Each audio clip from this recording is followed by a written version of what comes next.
92.7 big FM पे आप सुन रहे हैं यादों का idiot box with Nilesh Mishra. दोस्तों, आज की कहानी का नाम है अपने अपने सपने और इसको लिखा है उमेश पंत ने। शाम के वक्त रमाकांत नेगी ऑफिस से घर लौटे। कंधे से अपना ऑफिस बैग निकालकर उन्होंने चारपाई पे पटका और जूते के फीते ढीले करते हुए अपनी बेटी को आवाज लगाई, रश्मि बेटा जरा पानी तो पिला। रश्मि आंगन में कुर्सी लगाए एक मैगजीन के बुनाई विशेषांक से एक नया डिजाइन बनाना सीख रही थी। वो सिलाई के फंदों में इतना उलझी हुई थी कि पापा की आवाज उसके कानों में पड़ी नहीं। हरे, लाल और सफेद रंग के ऊन वाले गोले कुर्सी के चारों ओर फैले हुए थे। एक घर सीधा, फिर दो घर उल्टे, फिर एक घर सीधा। वो मन ही मन बुदबुदाए जा रही थी। रमाकांत अपनी बेटी को ढूंढते हुए आंगन में आए। ऊन के धागों में उलझी उसकी उंगलियों में सलाइयों को तेज तेज चलता देख उनकी आंखों में चमक आते आते लौट गई। यादों का वो उलझा सा कमजोर सा धागा उनको 5 साल पहले खींच ले गया। रश्मि की मां उस दिन बिस्तर पर बैठे 8 साल के अपने बेटे अभय के लिए स्वेटर बुन रही थी। रमाकांत से बोली थी, 2 पल्ले और 1 आस्तीन हो गया है, बस अब 1 आस्तीन और बनाना है। दिल की मरीज अपनी पत्नी से कई बार कहा था रमाकांत ने, रात रात भर उठ के बुनाई करना इतना जरूरी नहीं है, अपनी तबीयत का ध्यान रखा करो। उस दिन अपने पति की आंखों में आंखें डाल के उन्होंने मुस्कुराते हुए कहा था, रमा मुझको नहीं लगता मैं ज्यादा जी पाऊंगी, ये आखिरी स्वेटर हो शायद, इसको पूरा कर लूं बस। जैसे सच को खुशी खुशी मान लिया हो उन्होंने, जैसे जिंदगी से अपनी विदाई का पूर्वाभास हो गया हो उनको। मालूम तो रमाकांत को भी था, पर वो मानना ही कहाँ चाहते थे कि उनकी अर्धांगिनी उनको अधूरा छोड़कर किसी भी रोज रुखसत हो सकती है। उसी रात पत्नी को दिल का दौरा पड़ा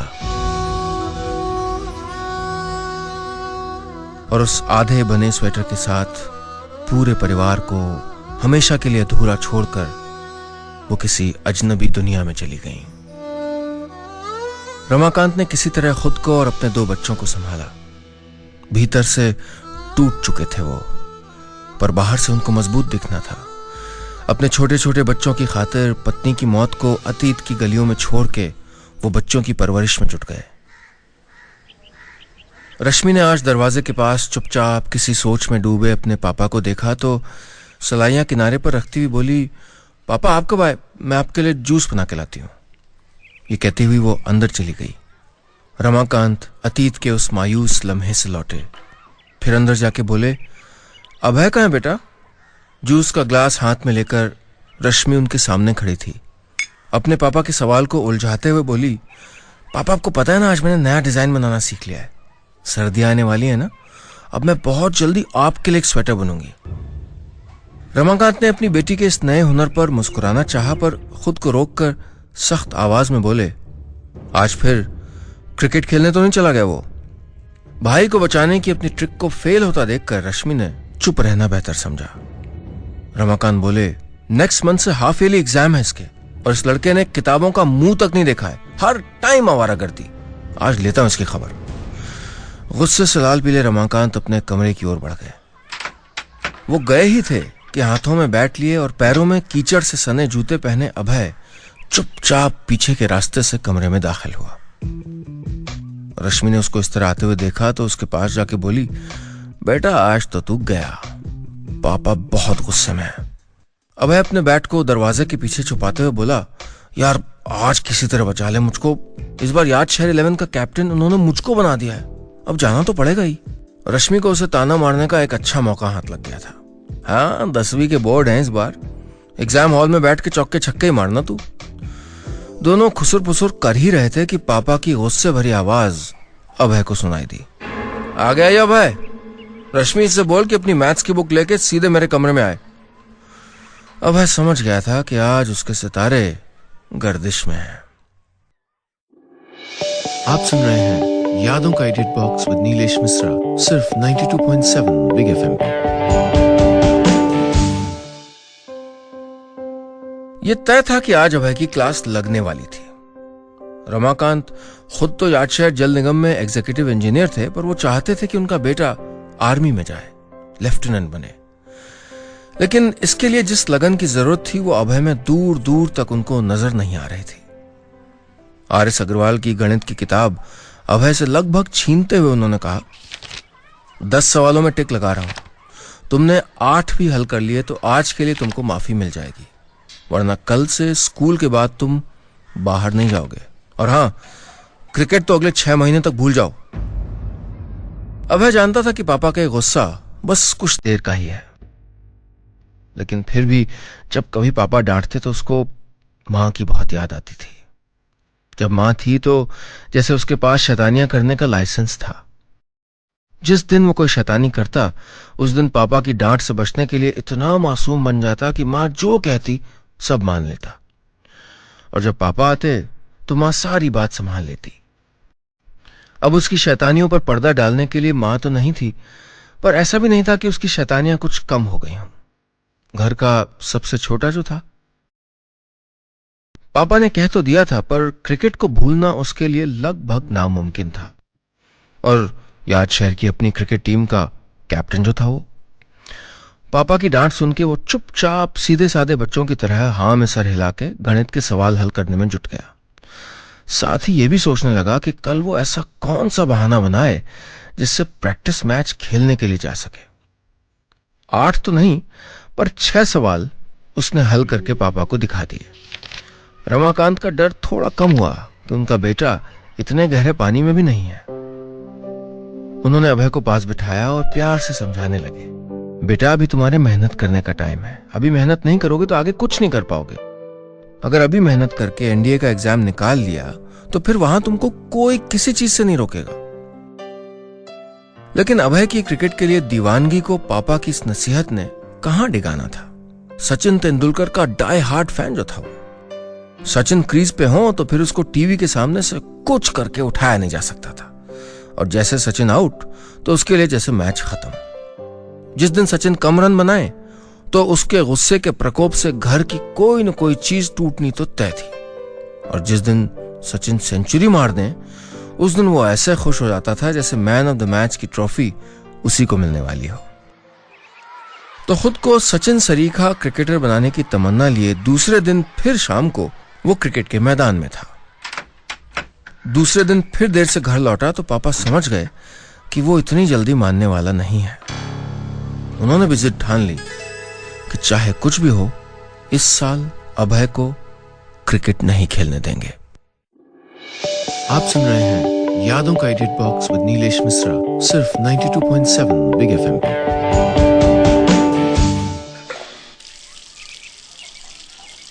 रमाकांत ऑफिस जा चुके थे और रश्मि कॉलेज के लिए तैयार हो रही थी। सुबह सुबह नीली पैंट और सफेद कमीज पहने अभय भी स्कूल के लिए तैयारी कर रहा था। टाई की नॉट बांधने की कोशिश में लगे अपने भाई को देख के रश्मि उसके पास गई। इधर ला, मैं बांध देती हूं। नहीं, मैं बांध लूंगा, तुझे क्या लगता है मुझको कुछ नहीं आता? अभय उखड़े से अंदाज में बोला। रश्मि को समझ ही नहीं आ रहा था कि सुबह सुबह अभय को क्या हो गया। इतने रूखेपन से तो वो कभी बात नहीं करता था। अरे मैंने कब कहा तुझको कुछ नहीं आता? अभय अपनी दीदी की आंखों में आंखें डाल के बोला, तो पापा तो कहते हैं ना, हमेशा मुझको ताने देते रहते हैं, दीदी को देख कितने अच्छे मार्क्स लाती है। अरे मार्क्स ही सब कुछ होते हैं क्या? रश्मि ने उसकी टाई ठीक करने के लिए अपने हाथ में लेने की कोशिश की, पर अभय ने उसका हाथ झटक दिया। कोई जरूरत नहीं है मुझको हेल्प करने की, तुझसे और पापा से मुझे बात भी नहीं करनी है। अभय आज कुछ ज्यादा ही नाराज था। कोई बात थी जो उसको बुरी तरह से चुभ गई थी। रश्मि ने जबरदस्ती उसकी टाई की नॉट बांधी और फिर कंघी से उसके बाल बनाते हुए बोली, चल गुस्सा छोड़ और बता कि हुआ क्या कहा पापा ने? अभय बिल्कुल रुआंसा होकर बोला, सुबह मैंने पापा से कुछ पैसे मांगे, मैच के लिए ग्लव्स खरीदने थे। ग्लव्स कहने पे तो पैसे नहीं देते, तो मैंने झूठ बोल दिया कि ज्योमेट्री की बुक फट गई है, नई बुक खरीदनी है। बस इतनी सी बात पे मुझको लेक्चर सुना दिया। बोले अपनी चीजें संभाल के रखना सीखो, दीदी को देखा है कैसे संभाल के रखती है। रश्मि ने अभय के बालों में हाथ फेरते हुए कहा, तो तूने झूठ क्यों बोला? मुझसे बोलता, मैं कुछ करती। रुक एक मिनट। रश्मि ने अपने बुकशेल्फ से एक मोटी सी किताब निकाली और उसके बीच रखे 100 के 2 नोट अभय को थमाते हुए बोली, ये ले, खरीद लेना ग्लव्स। रश्मि ने पैसे अभय की कमीज की जेब में डाल दिए। अभय के चेहरे का रंग अचानक खिल गया। वो जोश से बोला, दीदी, फाइनल मैच जीत के जो कैश प्राइज मिलेगा ना, उससे मैं तेरे सारे पैसे लौटा दूंगा। रश्मि खुशी खुशी स्कूल जाते हुए अपने भाई को दरवाजे से बाहर जाता देखती रही। एक दोराहे पर खड़ी थी वो। एक और उसके पिताजी थे, जिन्होंने अपने बेटे को क्रिकेट कभी न खेलने देने का लगभग प्रण कर लिया था, और दूसरी ओर उसका भाई, जिसे कुछ भी करके इस बार अपनी टीम को फाइनल मैच जिताना था। घड़ी में वक्त देखा तो 9 बज चुके थे। 9:30 बजे की क्लास थी। वो जल्दी जल्दी घर बंद करके कॉलेज के लिए निकल गई। रश्मि को समझ ही नहीं आ रहा था कि वो पापा और भाई दोनों में से किसका साथ दे। वो जानती थी कि पापा अपनी जगह सही थे और अभय अपनी जगह। आप सुन रहे हैं यादों का edit box with Nilesh Mishra, सिर्फ 92.7 बिग एफएम पे।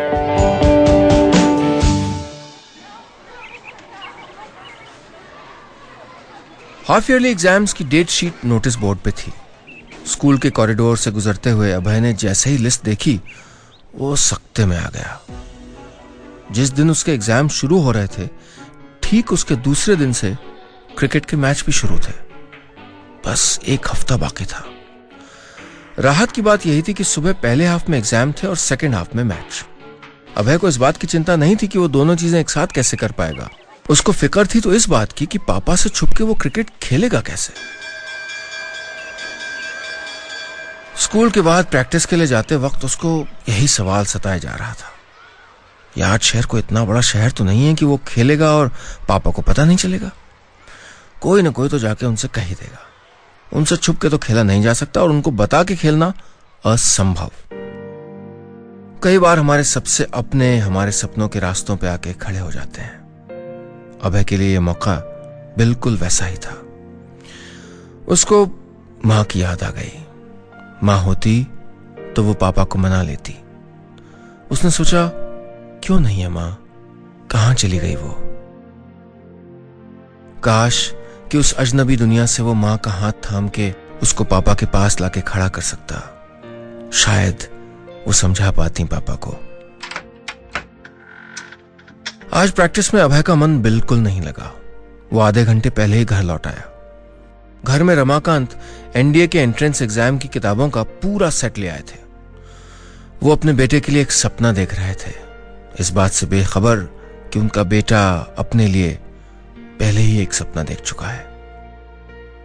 अभय ने फैसला कर लिया था कि वो पापा को बिना बताए ही टूर्नामेंट खेलेगा। रात को सोने से पहले दीदी ने पूछा था उससे, पापा को पता चल गया तो? उसने चेहरे पे कंबल ओढ़ते हुए लापरवाही से कह दिया था, तब की तब देखी जाएगी, गुड नाइट।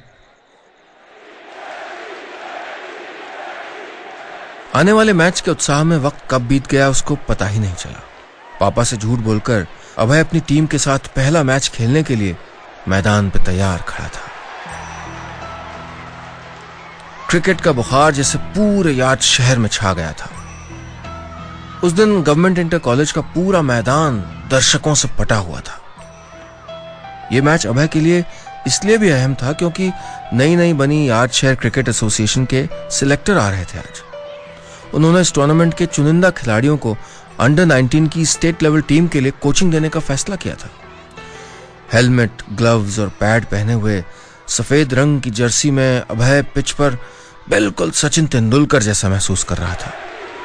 लेदर की बॉल ने आके जैसे ही उसके बल्ले को छुआ, उसके शरीर में एक सिहरन दौड़ गई। चौकों और छक्कों की बाउंड्री के पार आसपास ही कहीं उसके सपने जो उड़ान भर रहे थे। एक एक बॉल, एक एक रन उसको अपने सपनों के और पास पहुंचा रहे थे। 62 रन बनाकर जब वो टेंट के बने पवेलियन में लौटा तो उसकी टीम ने तालियां बजाकर उसका स्वागत किया। खुशी से सराबोर अभय अभी पैड उतार ही रहा था कि उसने दूर से अपने पापा को मैदान की तरफ आते देखा। पापा की डांट का असर उस पर हावी हो गया। उसने पापा को झूठ कहा था कि वो मैथ्स की एक्स्ट्रा क्लासेस पढ़ने जा रहा है। वो जानता था कि पापा कुछ भी बर्दाश्त कर सकते हैं, पर झूठ नहीं। अपनी टीम के विकेट कीपर रोहित से उसने कहा, याद है ना मैंने क्या कहा था? पापा को पता नहीं चलना चाहिए कि मैं यहाँ हूं। हाँ ठीक है, मैंने सबको बोल दिया, कोई नहीं बताएगा उनको। तू कहीं जाके छुप जा, रोहित बोला। अभय छुपने की जगह ढूंढने लगा। जल्दी में उसको एक ही जगह मिली। मैदान के किनारे लगी बाउंड्री वॉल पे लगी हुई जालियों के बीच में थोड़ी सी जगह खाली थी। जाली के पीछे उस 12 फुट ऊंची दीवार का एक संकरा सा हिस्सा था जहां बस एक आदमी के खड़े होने की जगह थी। अभय लपक के वहां पहुंच गया। पापा उसको ढूंढते हुए करीब आ रहे थे। डर से उसके पांव कांपने लगे। जल्दबाजी में दीवार पे बिखरी रेत में उसका पैर फिसल गया और अभय उस ऊंची दीवार से नीचे नुकीले पत्थरों पे जा गिरा। आप सुन रहे हैं यादों का edit box with Nilesh Mishra, सिर्फ 92.7 बिग एफएम पे।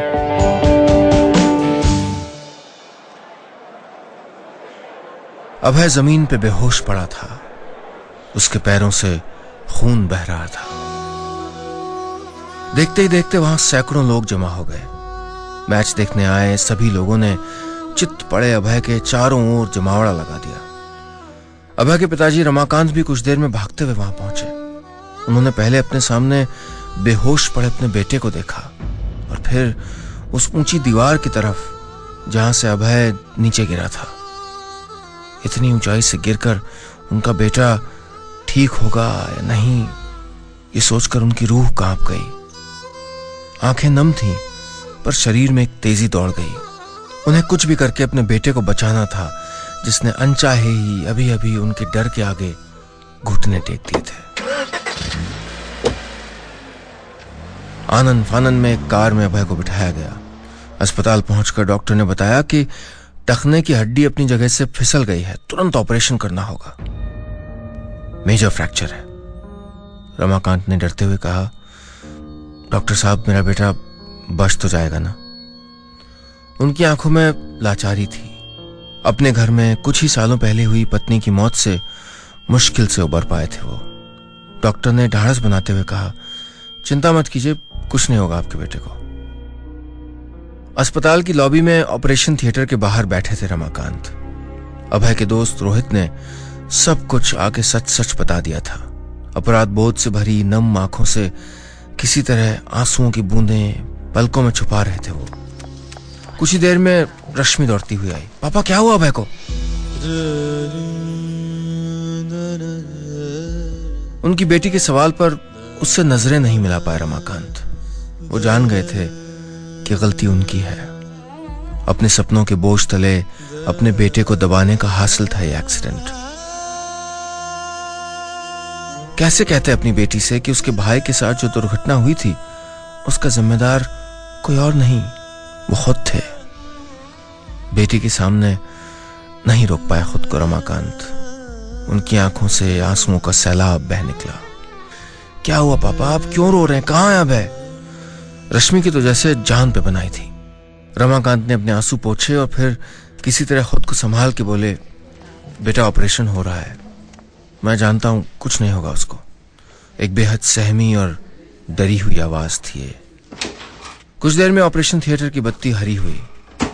डॉक्टर बाहर आए तो उन्होंने बताया कि चिंता वाली कोई बात नहीं है, लेकिन 2.5-3 महीने तक चल फिर नहीं पाएगा अभय। रमाकांत और रश्मि दोनों के चेहरे पूरी तरह उतर गए। अरे शुक्र मनाइए आपका बेटा सर के बल नहीं गिरा, वरना शायद इतनी ऊपर से गिर के बच नहीं पाता। लेकिन हाँ, बहुत बहादुर है आपका बेटा। इस दर्द को सह गया, इसलिए ठीक है। आपको फख्र होना चाहिए उस पर। डॉक्टर के जाने के बाद रमाकांत ऑपरेशन थिएटर की ओर बढ़ गए, पर उनको समझ नहीं आ रहा था कि वो अभय से नजर कैसे मिलाएंगे। अपने ही बेटे के दर्द की वजह बनने से दर्दनाक एहसास उनके लिए क्या हो सकता था। आप सुन रहे हैं यादों का edit box with Nilesh Mishra, सिर्फ 92.7 बिग एफएम पे।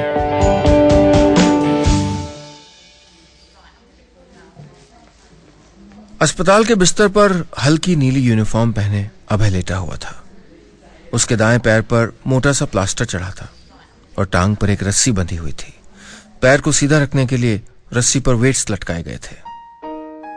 रश्मि दौड़ती हुई अपने भाई की तरफ गई। खून ज्यादा बह जाने और अभी अभी हुए ऑपरेशन की वजह से बहुत कमजोर लग रहा था। वो हल्का सा मुस्कुराया और उसने अपनी दीदी के हाथों में हौले से हाथ रख दिया, जैसे कह रहा हो सब कुछ ठीक है दीदी। रश्मि ने उसे कस के गले लगा लिया। रमाकांत टकटकी लगाए कुछ देर चुपचाप अपने बेटे को देखते रहे। उसकी बड़ी बड़ी शैतानी आंखें, घुंघराले बाल, छोटा सा था लेकिन फौलाद का जिगर था उसका। उन्होंने सोचा कहीं से कुछ हो गया होता तो। अचानक आए इस ख्याल ने उनको सर से पांव तक हिला दिया।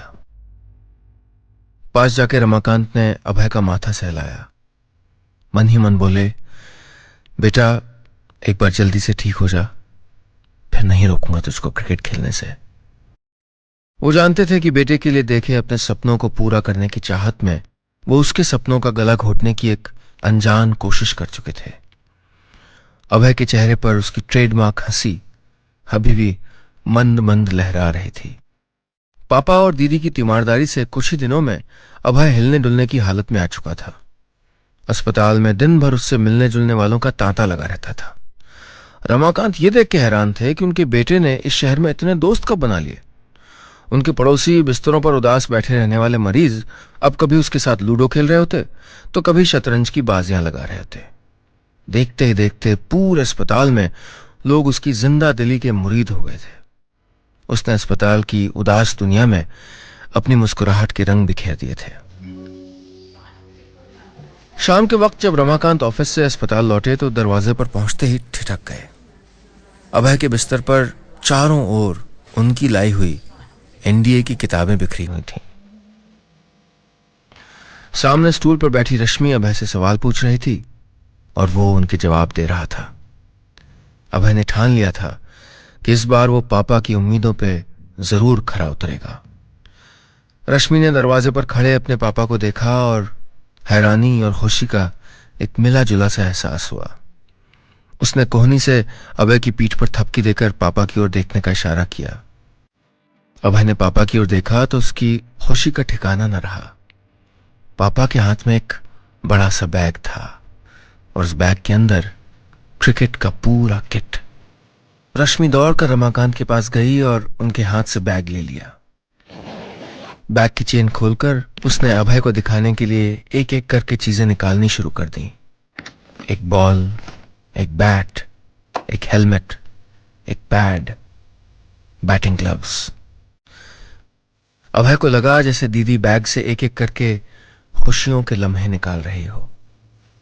रमाकांत और अभय ने पहली बार एक दूसरे के सपनों की दहलीज पे खड़े होकर उनको अपनी नजर से देखने की कोशिश की थी और आज पिता और बेटे दोनों को ही एक दूसरे के सपने बहुत खूबसूरत लग रहे थे। बस इतनी सी थी कहानी।